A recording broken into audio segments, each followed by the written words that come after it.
Assalamualaikum warahmatullahi wabarakatuh. Perkenalkan, nama saya Nadia dengan NIM 2212-116 dari Prodi Pendidikan Jasmani kelas A1.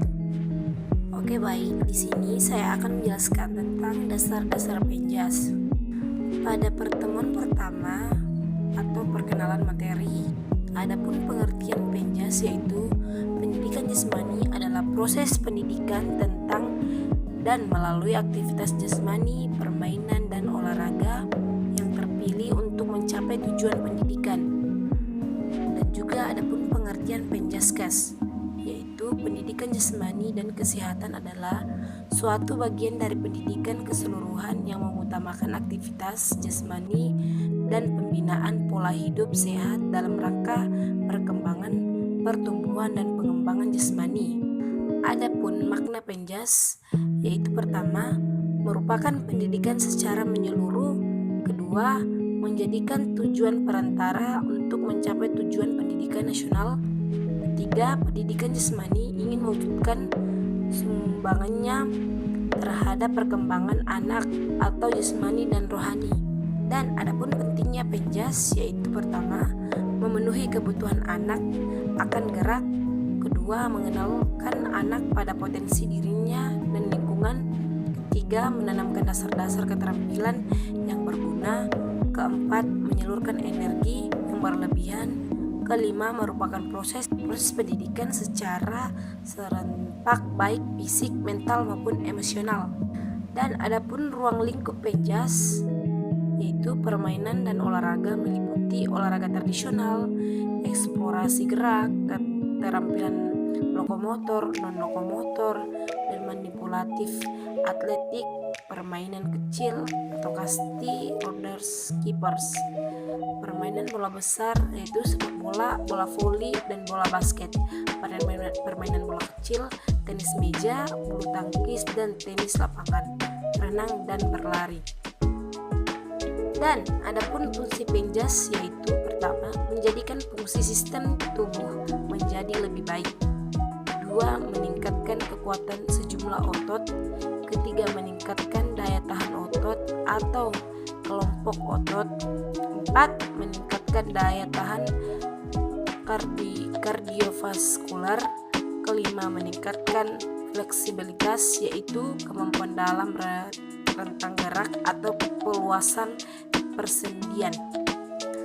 Pada pertemuan kedua, menjelaskan tentang pendidikan jasmani. Materi penjas pertama, permainan dan olahraga. Kedua, aktivitas perkembangan. Tiga, uji diri atau senam. Empat, aktivitas ritmik. Lima, akuatik atau aktivitas air. Enam, pendidikan luar kelas atau outdoor. Di pertemuan kedua juga menjelaskan pengertian penjas yaitu suatu proses pendidikan manusia sebagai individu atau anggota masyarakat dilakukan secara sadar dan sistematis untuk memperoleh peningkatan kemampuan dan keterampilan jasmani, pertumbuhan, kecerdasan, dan pembangunan watak. Adapun definisi penjas, pertama, pendidikan jasmani bertujuan untuk mengembangkan aspek kebugaran jasmani. Kedua, pendidikan jasmani merupakan proses pendidikan yang memanfaatkan aktivitas jasmani yang direncanakan secara sistematik, bertujuan untuk mengembangkan dan meningkatkan individu secara organik. Adapun hakikat penjas, pertama, pendidikan jasmani memberikan kesempatan anak untuk meningkatkan kepekaan sosial yang kooperatif, memiliki rasa hormat dan apresiasi terhadap perbedaan. Kedua, dalam proses pembelajaran pendidikan jasmani, guru diharapkan mengajarkan berbagai keterampilan gerak dasar, teknik, dan strategi permainan dan olahraga, internalisasi nilai-nilai, serta pembiasaan pola hidup sehat. Adapun tujuan penjas menurut Booker yaitu perkembangan mental emosional, perkembangan neuromuskular, perkembangan sosial, dan perkembangan intelektual. Adapun ciri-ciri pendidikan jasmani, pertama, pendidikan jasmani merupakan aktivitas jasmani yang dilembagakan atau di sekolah. Kedua, walaupun banyak aktivitas olahraga, namun pelaksana aktivitas jasmani tidak ada unsur kompetisi, aturan, dan sportivitas. Ketiga, pendidikan jasmani mengajarkan unit-unit gerak seperti bola voli, servis, smash, operan, dan lain-lain. Pada pertemuan ketiga masih dengan membahas pendidikan jasmani, adapun landasan falsafat penjas. Filsafat adalah cinta kebenaran, artinya keinginan untuk mencari nilai-nilai dan fakta-fakta nyata dalam kehidupan serta mengevaluasi dan menafsirkannya tanpa biasa dan prasangka. Adapun beberapa aliran filsafat dalam penjas, yaitu pertama idealisme, yaitu penjas tidak hanya melibatkan fisik tapi pikiran. Kedua realisme, penjas ditunjuk untuk kehidupan, misal mengajar basket untuk melatih kerjasama.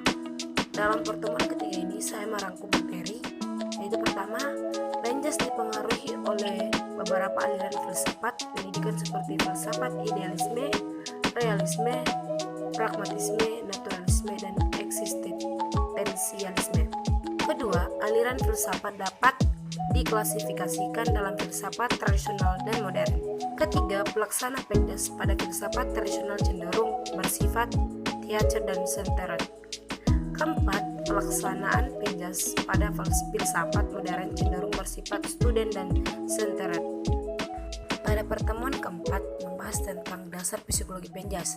Dasar psikologi penjas dimaksudkan untuk melandasi teori belajar gerak agar proses belajar penjas berjalan efektif. Adapun dua kelompok teori belajar, yaitu pertama, teori koneksionisme. Dalam teori koneksionisme terdapat teori belajar dari Thorndike. Ada 3 hukum dari teori belajar Thorndike. Pertama, hukum kesiapan, hukum latihan, dan hukum pengaruh. Adapun teori kontiguitas dari Guthrie dan teori penguatan dari Hull. Dan ada juga teori operan atau conditioning dari Skinner. Ada 2 teori dari teori kognitif, yaitu pertama teori Gestalt dan teori sibernetik dan umpan balik. Adapun faktor-faktor yang mempengaruhi belajar. Pertama, motivasi.